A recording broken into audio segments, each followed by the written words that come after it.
우주의 진화 과정에 보면 천궁의 변화상을 일으켜서 오온의 과정을 통해서 5기초 원소가 만들어졌어요.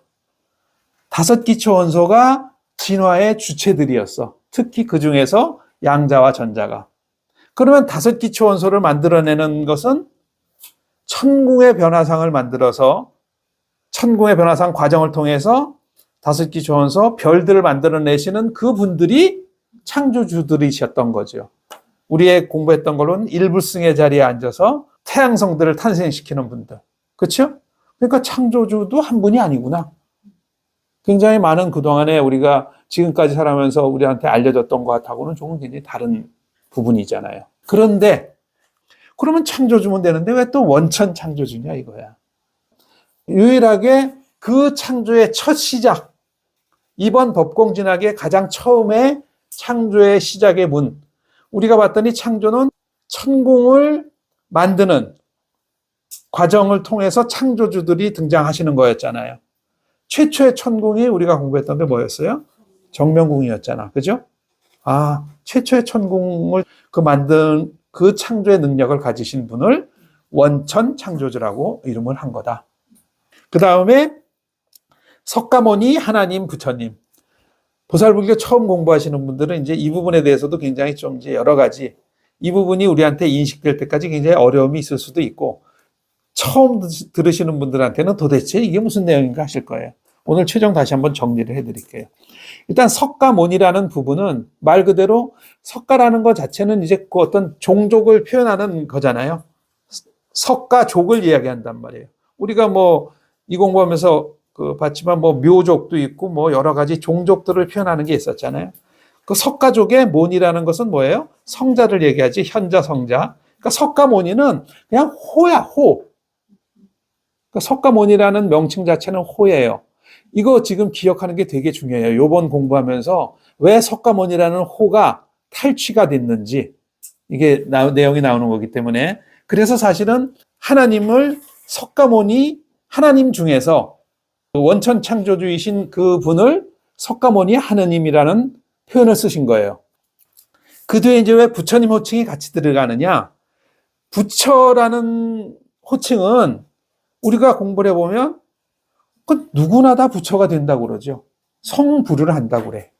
인간으로 온 목적 자체가 사실은 인간 진화를 완성해서 부처를 이루는 단계까지를 가는 거라고 하잖아요. 그럼 부처는 누구한테나 붙이는 호칭이야. 맞나요? 근데 제가 이 공부하기 전에 또 그냥 일반적으로 이렇게 보면 부처님 하면은 사실 또 한 분이라는 느낌이 강했던 것 같은 저는 그랬던 것 같아요. 사실 그래서 이제 우리 이 공부를 하면서 노사나 부처님도 등장하고 일월등명 부처라 굉장히 여러 분의 부처님이 등장해서 뭐지 처음엔 했던 기억이 나긴 해요. 우리가 기존의 현재 세간에 나와 있는 불교에서 이야기하는 부처님 한 분이라는 생각만을 가지고 있었던 아마 오해가 있었는데 부처라는 호칭은 불이라는 호칭, 부처님이라는 호칭은 인간 육신을 가지고 와서 성불을 이룬 분들에 대한 호칭으로 보면은 가장 정확한 내용이라 이거예요. 석가모니 하나님께서조차도 부처라는 호칭이 붙으시는 이유는 뭐냐? 인간을 가지고 온다는 것은 우리가 세간에 드러난다는 걸로 이해하면 좀 더 이해가 쉬우시겠죠. 우주간에서만 보이는 세계가 아닌 실제 이렇게 현상계에 들어가는 세간의 인간 몸을 하고 와서 성불을 하셨다는 의미를 담고 있는 거예요. 그런데 석가모니 하나님 부처님께서 부처님의 성불을 이루신 때는 언제라고 그러셔요? 100,000,000억 겁의 시간 전이라고는 표현을 쓰셔요. 우리가 지금 이번에 법공진화기, 이 법공진화기 한 번도 10,000억 년이라는 시간을 쓰잖아요. 어마어마한 시간이죠. 우리의 인식으로는 사실 이해하기도 어렵지. 지국의 시간으로는 1,000억 년으로 표현했지만 그 중에 6번째 법공진화기라고 그러잖아요.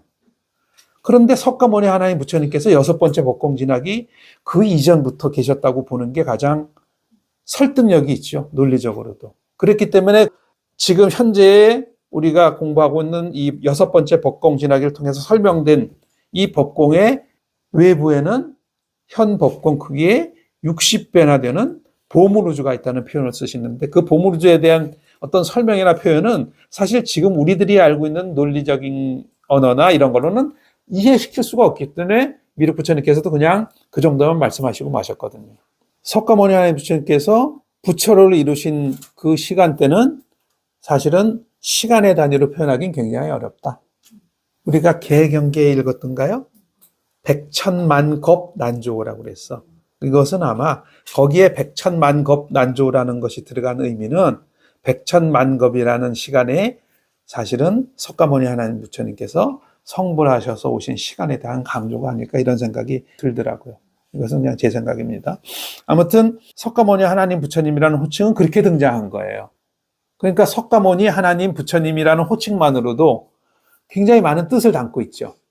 그렇기 때문에 우리가 참회기도하는 내용 중에 석가모니 하나님 부처님께 귀의한다는 의미의 나무 석가모니 하나님 불이라고 하는 그 불명호의 힘이 가장 강할 수밖에 없는 이유는 그런 데 있는 거지. 유일한 가장 원천에서부터 이 모든 것들이 존재하게 하는, 앞으로도 존재하게 하시는 그런 것을 가지신 분이기 때문에 이런 호칭을 붙이셨고,